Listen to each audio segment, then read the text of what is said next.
Hello friends, welcome back to my channel Telangana పిల్లద ఆంధ్ర అబ్బాయి. ఈ రోజైతే లాంగ్ వీడియో చేద్దామని ఫిక్స్ అయిపోయాను.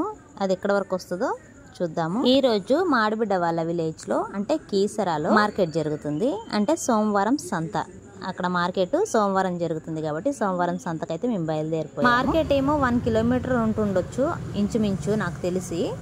వీళ్ళు ఎప్పుడూ నడుచుకుంటానే వెళ్ళి సరదాగా కూరగాయలు కొనుక్కొచ్చుకుంటారు అందరు కలిసి చుట్టుపక్కల వాళ్ళు. ఈసారి మా ఆడబిడ్డ వాళ్ళ ఫ్రెండ్స్ ఎవరు లేరు, అందరూ హాలిడేస్కి అయితే ఊర్లోకి వెళ్ళిపోయారు.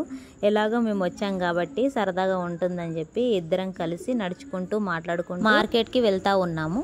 వీళ్ళ విలేజ్ చూస్తే నాకైతే ఒక 10 ఇయర్స్ బ్యాక్కి వెళ్ళినట్టుగా ఉంది. అంటే ఈ విలేజ్ కాదు, సిటీ కాదు, కానీ విలేజ్ అట్మాస్ఫియర్ ఉంటుంది, సిటీ అట్మాస్ఫియర్ ఉంటుంది. ఇక్కడ మాట్లాడే వాళ్ళ మాటలు వింటుంటే కూడా నాకైతే చాలా హ్యాపీ అనిపించింది. మనసుకు హత్తుకునే విధంగా మాట్లాడుతూ ఉంటారు, భలే పలకరిస్తారండి. ఇలాంటి పలకరింపులు హైదరాబాద్లో చాలా తక్కువ. సిటీ ఏరియాలో అయితే అసలు మనకు తెలీదు.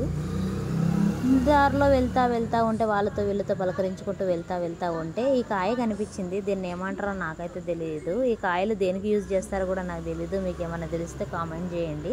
తెలుసుకుందామన్న ఉద్దేశంతోనే నేను ఈ వీడియోలో దీన్ని యాడ్ చేయడం జరిగింది. మొత్తానికైతే సోమవారం సంతకైతే వచ్చాము కీసరాలు. ఈ సంతకు నేను రావడం ఇది 3rd టైం అనుకుంటా. ఎదురొచ్చే వాళ్ళు, వెనకకి వెళ్ళే వాళ్ళందరూ విచిత్రంగా చూస్తుర్రు. ఓ పిల్ల వీడియో తీస్తున్నావు ఆ పిల్ల అని అడుగుతున్నారు. అసలు ఈ తెలంగాణలో భాష చాలా బాగుంటుంది. అంటే కొంచెం దగ్గర వాళ్ళు పిలుస్తున్నట్టు, దగ్గర వాళ్ళు మాట్లాడుతున్నట్టు అనిపిస్తుంది. అంటే నువ్వు తెలంగాణ అమ్మాయి కాదా, ఆంధ్ర అమ్మాయి అని అంటారేమో. నేను తెలంగాణ అమ్మాయిని అయినా, తెలంగాణలో పుట్టి పెరిగిన, ఇప్పుడు కాపురం చేస్తుంది మాత్రం ఆంధ్రాలో కదా. అంటే అక్కడ వాళ్ళ మాటకి మన మాటకి చాలా డిఫరెంట్ ఉంటుంది. అంటే అక్కడ వాళ్ళు బాగా మాట్లాడరు అంటే మాట్లాడతారు. ఆంధ్రాకి వెళ్ళి ఆల్మోస్ట్ 9 ఇయర్స్ అవుతుంది. 9 ఇయర్స్లో నేను ఎంత ఆంధ్రాలో మాట్లాడదామని ట్రై చేసినా కానీ మీరు తెలంగాణనా, హైదరాబాదా అని ఎగ్జైట్గా తెలుసుకోవడానికి అట్లా అడుగుతారనమాట.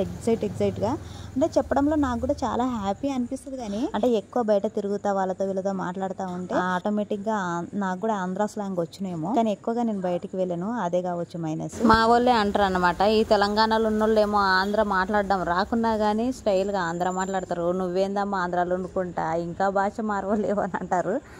అసలు నేను బయటికి వెళ్ళను.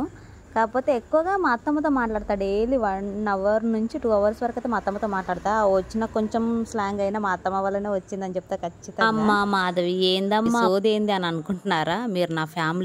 నా ఫ్యామిలీ అన్నప్పుడు అన్నీ వినాలి.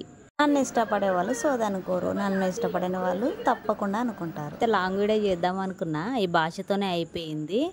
అసలు ఎంత లాంగ్ వీడియో ట్రై చేద్దామన్నా కానీ అసలు నాకు కంటెంట్ సరిగ్గా దొరకట్లేదు. మొత్తానికైతే సంత అయిపోయింది, ఇంటికి వచ్చాము. పిల్లలకు తినే అయితే తీసుకొచ్చాము, పిల్లలు ఎంజాయ్ చేసుకుంటూ తింటున్నారు. నెక్స్ట్ వీడియో కోసం సబ్స్క్రైబ్ చేసుకోండి. బాయ్.